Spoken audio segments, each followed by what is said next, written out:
Assalamualaikum warahmatullahi wabarakatuh. Terima kasih sudah bersedia menyaksikan video saya kali ini. Jadi, di video kali ini saya akan menjelaskan tentang kehadiran Islam mendamaikan bumi Nusantara, materi pendidikan agama Islam dan budi pekerti kelas 9 SMP. Pembahasan pertama kita sesuai dengan gambar yang bisa kalian saksikan, yaitu alur perjalanan dakwah di Indonesia.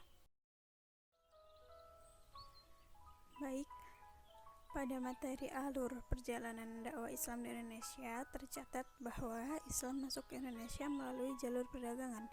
Jalur perdagangan ini bukan merupakan satu-satunya cara Islam masuk di Indonesia, tetapi merupakan cara utama, cara yang paling ampuh untuk menyebarkan Islam di Indonesia.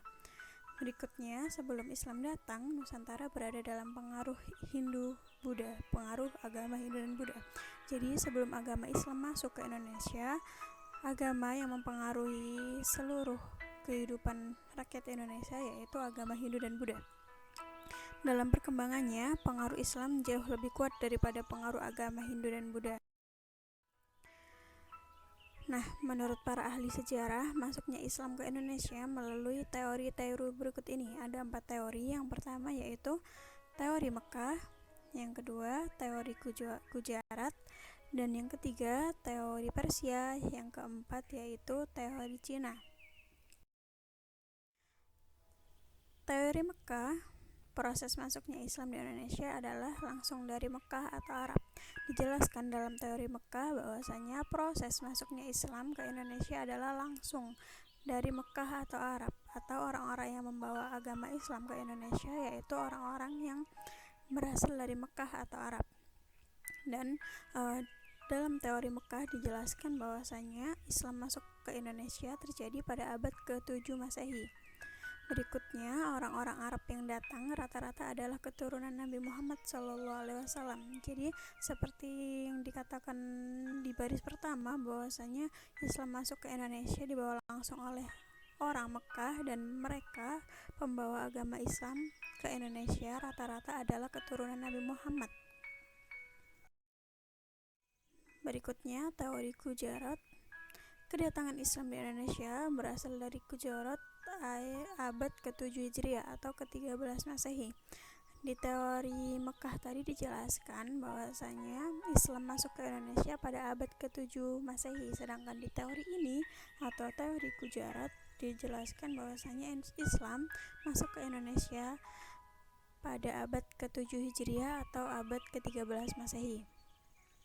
Gujarat adalah wilayah di India bagian barat berdekatan dengan Laut Arab. Mungkin kata Gujarat sedikit asing di telinga pendengar.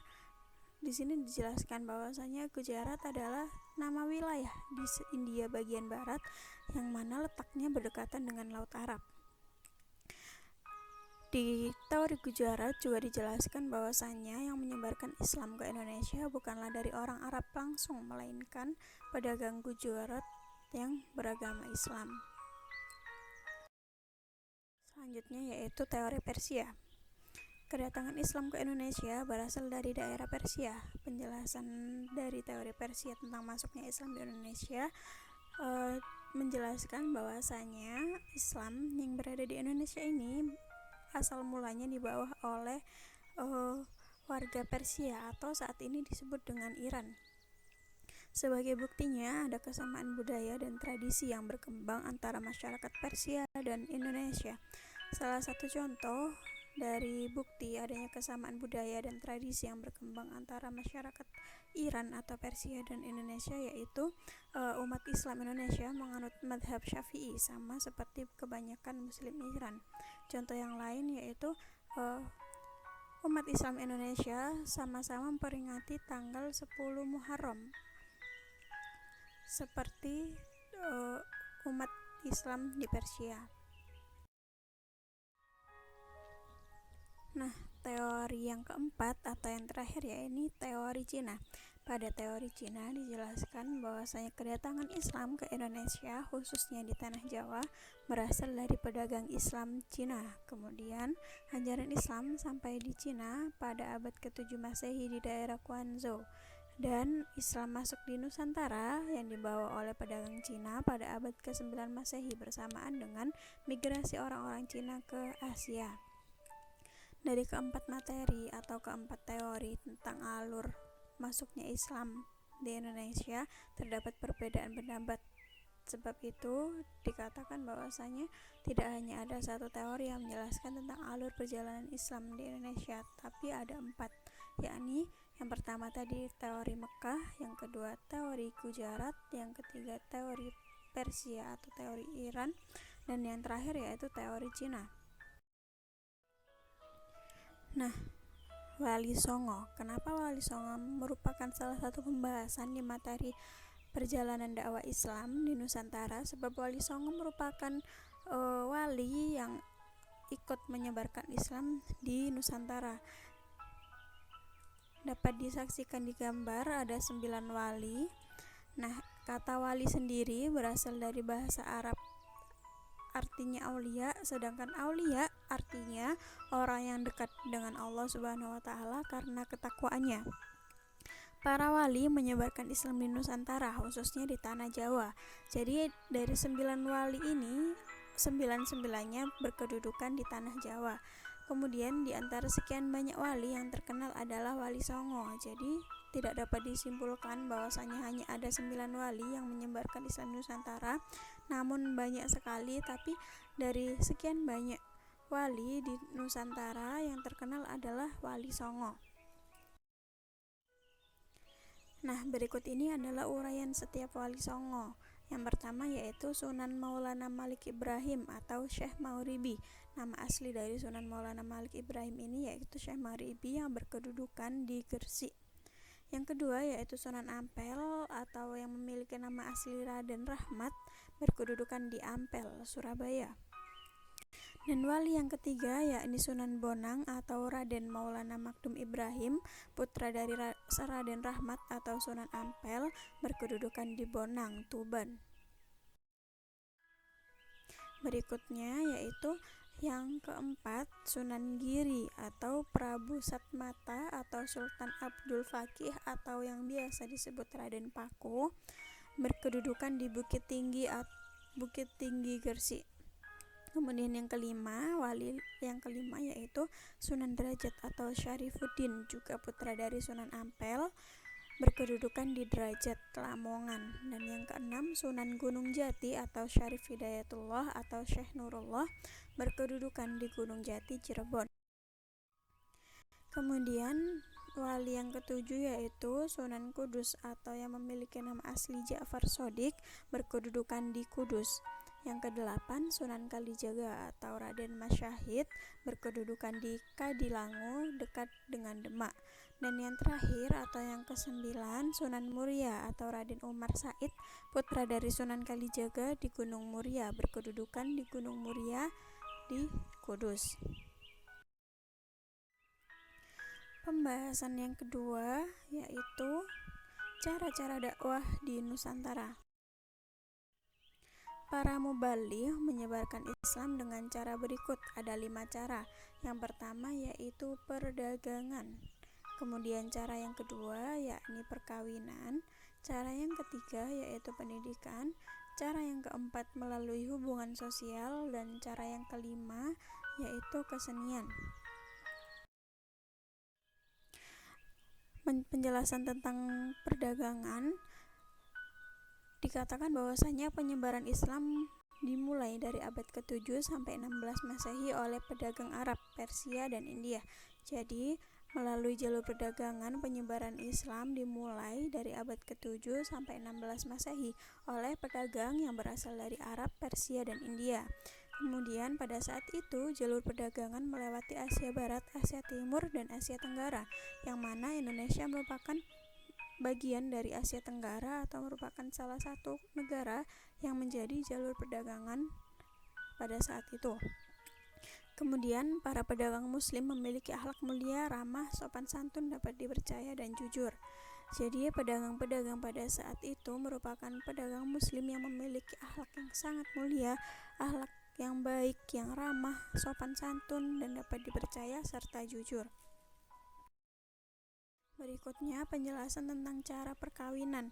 Nah, kenapa perkawinan dikatakan salah satu cara dalam penyebaran Islam? Sebab pedagang-pedagang yang membawa agama Islam ke Indonesia menikah dengan wanita pribumi, terutama putri raja dan bangsawan. Para pedagang menetap dan membentuk perkampungan Muslim. Jadi dari perkawinan ini, para pedagang Islam tadi menikahi warga pribumi, wanita pribumi, terutama putri raja dan bangsawan. Kemudian lahirlah penerus-penerus mereka yang beragama Islam. Lalu terjadilah perkampungan Muslim. Selanjutnya yaitu pendidikan. Lembaga pendidikan Islam berdiri sejak pertama kali Islam masuk di Indonesia. Tadi dijelaskan di jalur perdagangan bahwasanya Islam masuk di Indonesia pada abad ke-6 Masehi dan berlangsung di dalam pendidikan Islam tadi berlangsung pembinaan, pendidikan dan kaderisasi bagi calon kiai dan ulama. Kemudian seluruh murid atau santriwan-santriwati yang telah menamatkan pendidikan di pendidikan Islam atau di pesantren, mereka kembali ke kampung untuk menyebarkan agama Islam. Jadi tadi merupakan alasan kenapa pendidikan merupakan salah satu jalur dalam penyebaran agama Islam di Nusantara. Berikutnya melalui jalur hubungan sosial. Para mubaligh atau kiai ulama Islam berakhlak mulia dan pandai dalam menjalin hubungan sosial dengan masyarakat, sehingga masyarakat yang menjalin hubungan sosial dengan beliau menjadi tertarik dengan apa yang mereka anut dan apa yang mereka sampaikan. Kemudian para mubaligh tadi aktif dalam berbaur dengan masyarakat melalui kegiatan sosial. Berikutnya kesenian dan kebudayaan sebelumnya digunakan sebagai sarana dakwah. Kemudian, mengapa kesenian dijadikan salah satu sarana dakwah? Sebab agama yang mempengaruhi seni di Indonesia yaitu agama Hindu dan Buddha. Kemudian dari seni-seni tadi yang awalnya dipengaruhi oleh agama Hindu dan Buddha, sedikit banyak dimasuki hal-hal yang berbau Islam, yang berbau tentang ajaran-ajaran Islam. Kemudian cabang seni yang dikembangkan yang dimasuki oleh ajaran-ajaran agama Islam yang digunakan untuk berdakwah yaitu seni bangunan, seni pahat dan ukir, seni tari, seni musik, dan seni sastra. Pembahasan yang ketiga yaitu kerajaan-kerajaan Islam Nusantara. Islam Nusantara memiliki 9 kerajaan. Yang pertama yaitu Kerajaan Samudra Pasai. Seperti digambar, itu merupakan salah satu letak Kerajaan Samudra Pasai jika digambarkan di atas peta. Kerajaan Islam pertama di Indonesia awal atau pertengahan abad ke-13 Masehi. Maksudnya bahwa Samudra Pasai merupakan kerajaan Islam pertama di Indonesia yang berdiri pada awal atau pertengahan abad ke-13 Masehi. Kemudian terletak di pesisir timur Laut Aceh, Kabupaten Lok Sumawe atau kini disebut Aceh Utara. Kemudian di Kerajaan Samudra Pasai, raja pertamanya yaitu Sultan Malik Al-Saleh. Kemudian tadi dikatakan bahwasanya Kerajaan Samudra Pasai berdiri pada abad ke-13 Masehi, sedangkan kejayaan Kerajaan Samudra Pasai ini berakhir pada tahun 1524 Masehi. Berikutnya yakni Kerajaan Aceh. Kerajaan Aceh terletak di Kabupaten Aceh Besar pada abad ke-17. Maksudnya Kerajaan Aceh ini berdiri pada abad ke-17 Masehi. Sultan pertama Kerajaan Aceh yaitu Sultan Ali Mughayarsyah. Kemudian Kerajaan Aceh mencapai puncak kejayaannya pada masa kepemerintahan Iskandar Muda.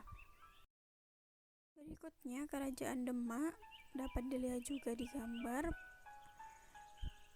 Kerajaan Demak terletak di Kabupaten Demak, Jawa Tengah. Kemudian kerajaan Islam pertama dan terbesar di pesisir utara Jawa. Jadi Kerajaan Demak ini merupakan kerajaan Islam pertama dan terbesar di pesisir utara Jawa. Sedangkan tadi Kerajaan Samudra Pasai merupakan kerajaan Islam pertama di Nusantara, sedangkan Demak merupakan kerajaan pertama Islam yang terbesar di pesisir utara Jawa. Kemudian kerajaan ini didirikan oleh Raden Patah pada tahun 1478 Masehi. Kerajaan Demak, berakhir pada 1568 Masehi dan memindahkan pusat kejayaannya dari Demak ke Pajang dan mendirikan kerajaan baru. Nah, selanjutnya Kerajaan Pajang. Kerajaan ini adalah penerusan dari Kerajaan Demak, kerajaan Islam pertama yang terletak di pedalaman Pulau Jawa. Tadi Kerajaan Demak merupakan kerajaan Islam pertama yang terletak di pesisir Pulau Jawa, sedangkan Kerajaan Pajang merupakan kerajaan Islam pertama yang terletak di pedalaman Pulau Jawa. Raja pertama yang memerintah di Kerajaan Pajang yaitu Jaka Tingkir. Kemudian pada masa pemerintahan Sutawijaya, ia memindahkan pusat pemerintahannya dari Pajang ke Mataram pada tahun 1586 Masehi. Berikutnya, Kerajaan Mataram Islam. Dapat dilihat juga di peta posisi Kerajaan Mataram. Raja pertama pada Mataram Islam yaitu Sutawijaya, berdiri pada tahun 1586 Masehi. Puncak kebesarannya atau puncak kejayaan Kerajaan Mataram Islam pada masa pemerintahan Sultan Agung Hanyakarakusuma pada tahun 1613 sampai 1645, dan banyak prestasi besar yang dicapai oleh Sultan Agung Hanyakarakusuma selama masa pemerintahannya. Berikutnya Kerajaan Banjar. Dapat dilihat juga di peta bahwasanya kerajaan ini berada di daerah Kalimantan. Kerajaan Islam di Pulau Kalimantan. Nah, benar sekali bahwasanya Banjar merupakan salah satu kerajaan Islam di Pulau Kalimantan, terletak di Provinsi Kalimantan Selatan. Sultan pertama yang memimpin kerajaan Banjar yaitu Sultan Suryansyah pada tahun 1526 Masehi. Kemudian kerajaan Banjar ini yang berakhir pada tahun 1905 Masehi. Berikutnya Kerajaan Gorontalo. Kerajaan ini berawal dari 9 komunitas yang bergabung dan membentuk sebuah kerajaan. Jadi asal mula Gorontalo bukan memang sengaja membentuk kerajaan, tapi berasal dari 9 komunitas yang kemudian bergabung dan membentuk sebuah kerajaan. Kemudian Gorontalo merupakan kerajaan besar dan paling sukses di daerah Sulawesi Selatan. Jadi kerajaan-kerajaan Islam yang ada di daerah Sulawesi Selatan bukan hanya kerajaan Gorontalo, tapi ada banyak sekali kerajaan. Namun kerajaan Gorontalo merupakan kerajaan besar dan paling sukses di antara kerajaan-kerajaan yang lain yang berada di daerah Sulawesi Selatan. Kemudian Kerajaan Gorontalo mencapai puncak kejayaannya pada masa pemerintahan Sultan Malikul Said pada abad ke-17. Kerajaan yang ke-8 yaitu Kerajaan Ternate, berdiri pada abad ke-13 Masehi. Ibu kotanya ada di Sempalu atau Pulau Ternate. Kemudian Raja Ternate atau Sultan Marhum merupakan raja pertama yang memeluk agama Islam di Maluku. Kemudian Kerajaan Ternate memeluk atau mencapai puncak kejayaan pada masa pemerintahan Sultan Babullah. Kemudian Kerajaan Ternate sempat bersaing dengan Kerajaan Tidore untuk memperebutkan kekuasaan politik di Maluku. Jadi seperti kerajaan sebelumnya, Kerajaan Gorontalo bukan merupakan salah satu kerajaan yang ada di Sulawesi. Sama seperti Ternate bukan hanya satu-satunya kerajaan yang ada di Maluku, tapi sangat banyak. Kemudian Kerajaan Ternate bersaing dengan Tidore untuk memperebutkan kekuasaan di politik di Maluku. Kemudian kerajaan yang terakhir yaitu Kerajaan Tidore. Kerajaan Tidore merupakan kerajaan Islam yang berpusat di kota Tidore atau Maluku Utara. Raja pertama yang memimpin kerajaan Tidore yaitu Muhammad Nakal pada tahun 1080 Masehi. Kemudian kerajaan ini mencapai puncak kejayaannya pada masa pemerintahan Sultan Nuko. Kemudian pada tahun 1801 Masehi dikatakan bahwasanya Ternate dan Tidore berhasil dipersatukan. Sudah tidak merebutkan kejayaan atau tidak merebutkan politik yang berada di Maluku. Nah, cukup sekian. Alhamdulillahirrabbilalamin, materi kita selesai tentang Islam mendamaikan bumi Nusantara sampai pada 9 kerajaan Islam di Nusantara. Semoga ilmu yang dipelajari dapat bermanfaat. Terima kasih. Wassalamualaikum warahmatullahi wabarakatuh.